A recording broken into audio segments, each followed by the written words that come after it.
You'll know why Spec Ops The Line still matters in 2026 in the next 60 seconds.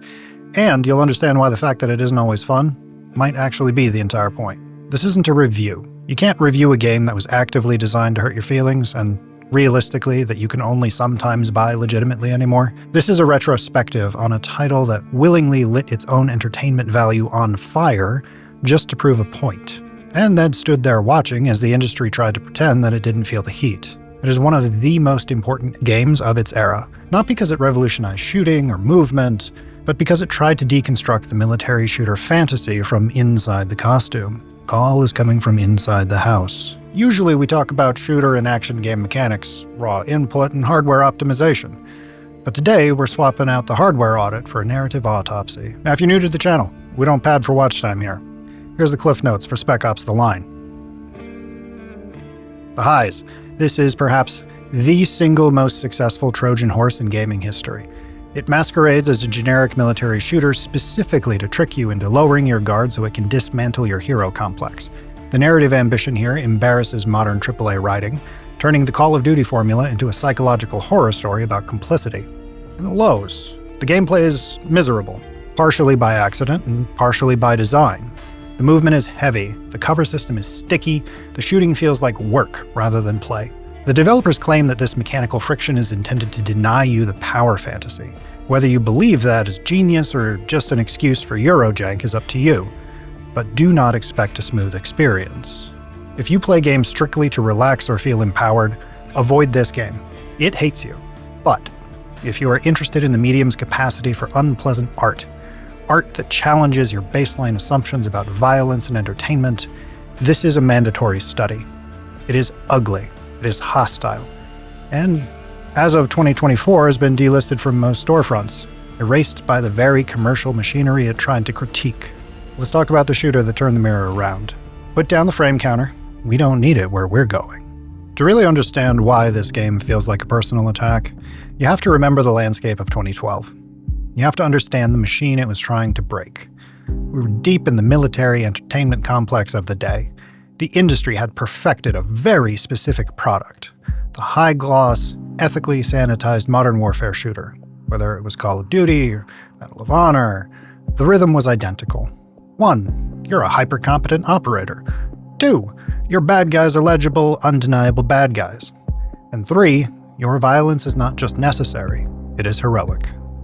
Now, if you bought a shooter in that era, you weren't just buying mechanics. You were buying reassurance. You were spending $60 to be told that you're unequivocally one of the good guys, that the world is simple, and that problems can be solved if you just apply enough localized kinetic force. Also, now that I think about it, the majority of human, war-fighting technology basically involves throwing rocks.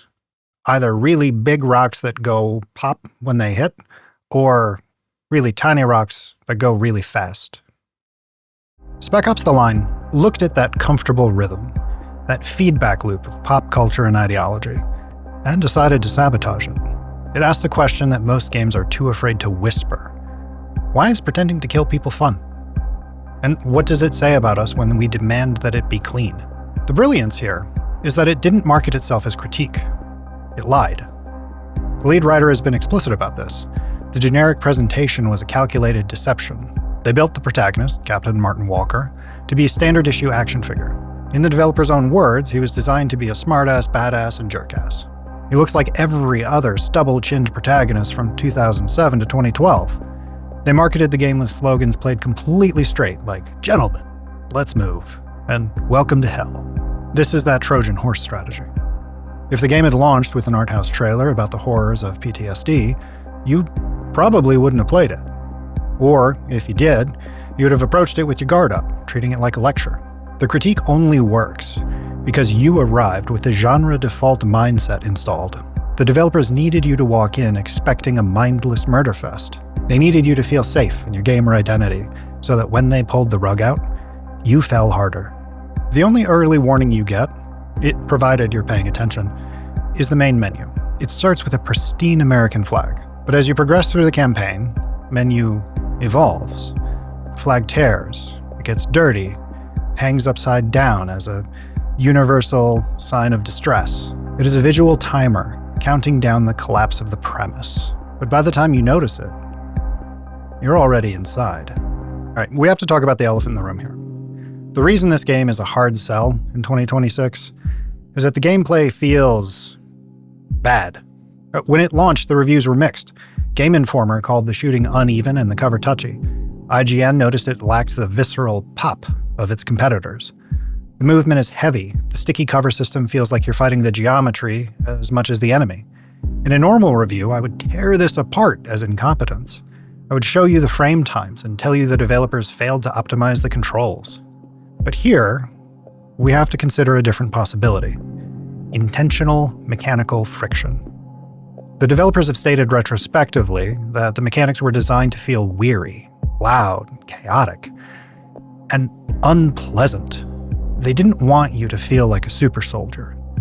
They wanted to deny you the smoothness of that power fantasy. Think about the flow state in a game like Titanfall. When the mechanics are perfect, you stop thinking.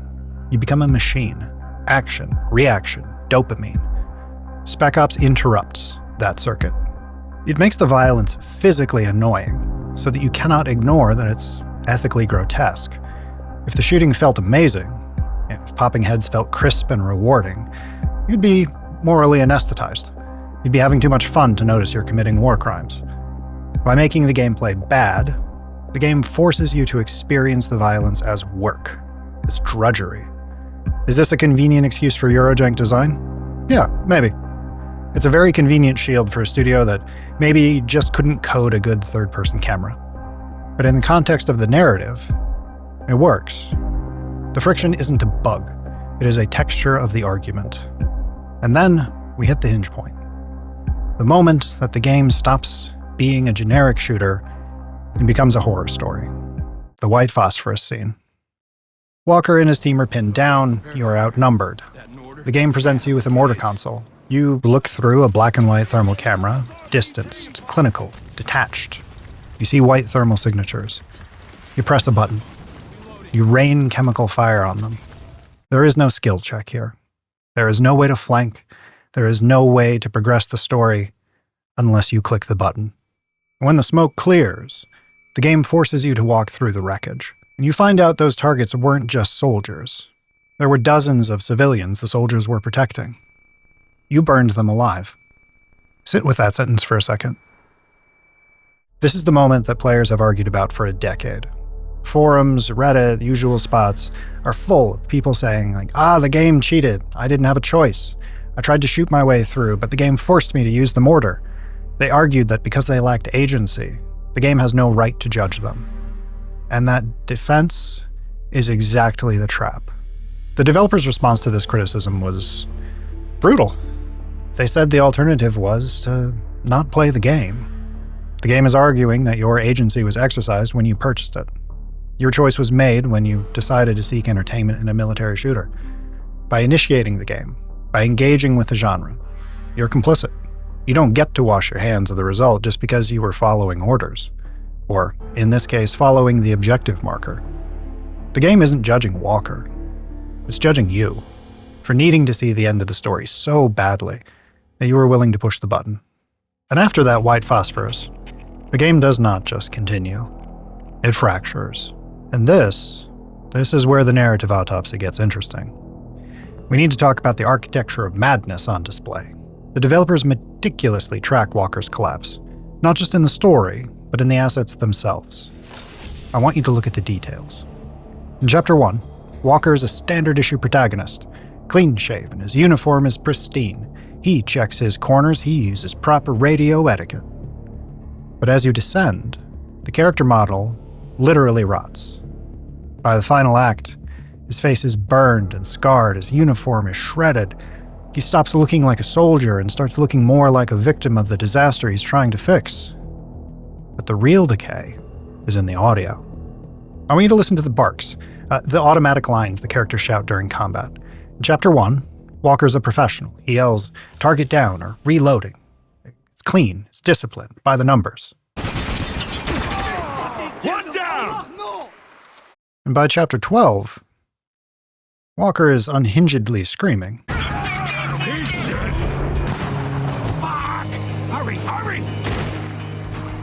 The weapons themselves sound different. They become louder, meatier, heavier on the bass. They're more violent and in your face than the weapons available to you in the beginning of the game. The game is acoustically engineering the feeling of a psychotic break, dragging you down into the mud with him. His execution animations change. They get crueler. And then there's the casting. They hired Nolan North, the voice of Nathan Drake, the voice of charming, sanitized adventure. They took one of the most comforting voices in gaming, the voice you associate with harmless treasure hunting, and they forced you to listen to it slowly unravel itself into a war criminal. The ultimate trick is in the radio. Throughout the game, Walker receives taunts and orders from Colonel Conrad on the radio. He builds a logic where everything that goes wrong is Conrad's fault. Conrad forced us to do this. Conrad killed those people. We have to stop Conrad. And you believe him, because you hear the voice on the radio too. The game forces you to share Walker's delusion, because the autopsy reveals the truth. The real Colonel Conrad has been dead for weeks. He committed suicide long before Walker arrived. Every conversation, every taunt, every order Walker thought he was defying was a hallucination. Walker's mind broke because it could not process the guilt of the WP strike. So it invented a ghost. It projected all of Walker's atrocities onto a dead man, because the alternative was admitting that the monster was already in the room. And this is the deconstruction of the shooter protagonist. In most games, you're the hero fighting a villain. In Spec Ops, you're a man hallucinating a villain, because he cannot accept that his violence is pointless. And when the game finally pulls back the curtain, it hits you with the hardest question in the script. The hallucination looks at Walker, looks at you, and asks one simple thing. Do you feel like a hero yet? That question destroys the entire fantasy now, doesn't it?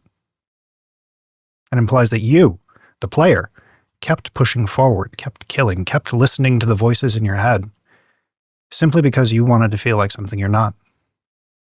A hero. The game is just holding up a mirror and showing you that what you desire actually looks like when you strip away the Hollywood editing. However, if we're going to be realistic and as unbiased as possible here, we do have to be fair. As effective as this subversion is, it is not perfect. There is a massive blind spot in this game's unpleasant art thesis. Scholars have pointed out in some analyses of this game that while Spec Ops aggressively critiques imperialism and the military fantasy, it is still very much trapped in that classical colonial framework, specifically the representation of the locals. The civilians in Dubai are victims. They're set dressing. They exist only to be killed so that the protagonist can feel sad about it. There are no named local characters with agency. They're props in Walker's psychological drama. Arguments have been made that this perpetuates the otherization typical of the very stories it tries to deconstruct, like Heart of Darkness. This matters. It means that the game condemns the fantasy of intervention, but it doesn't escape the habit of prioritizing the invader's trauma over the invaded people's lives. It's a brilliant critique of the shooter genre, but a limited and, frankly, flawed critique of the geopolitics it depicts. Finally, we have the postscript, the reality check. In January 2024, Spec Ops was delisted from Steam and other major storefronts. Publisher 2K released a vague statement about expiring partnership licenses. The industry consensus is that the music licenses ran out, likely Hendrix's Star Spangled Banner at the title screen. There's a grim, perfect irony here. This is a game about the disposability of soldiers in human life. It is a game about the horror of the military and entertainment complex. And in the end, it was erased by that boring, bureaucratic machinery of the entertainment industry. It wasn't censored by a government. It wasn't banned for being too controversial. It just wasn't profitable enough to renew the contract. The system didn't care enough to kill it with a bang. Just let it expire in a spreadsheet. The game disappeared into the heart of an immense darkness, not because of a moral stance, but because of a licensing fee. So, why are we talking about this in 2026? Why am I telling you to track down a key for a delisted game with bad controls? Well, it's because Spec Ops The Line proved something vital about this medium. It proved that games don't always have to be good to be valuable. We're conditioned, especially here with my commentary usually, To think that a good game equals smooth mechanics, high frame rates, player satisfaction. Spec Ops posits that sometimes, art is supposed to be unpleasant. You use the language of the shooter to indict the shooter. It risked alienating its audience to make a point about our complicity in digital violence and the broader industry at large. It stripped away the fun to show us the skeleton underneath. If you haven't played it, find a key. Sometimes it's on GOG. Or, obviously I can't encourage you to go pirate it. Buy a used disc somewhere for a Xbox 360 that miraculously still works if you have to. It won't be fun. The controls will frustrate you. The story will insult you. And that is exactly why it is a mandatory study. I've been BaldSquid. I'll see you next time. None of this would have happened if you just stopped.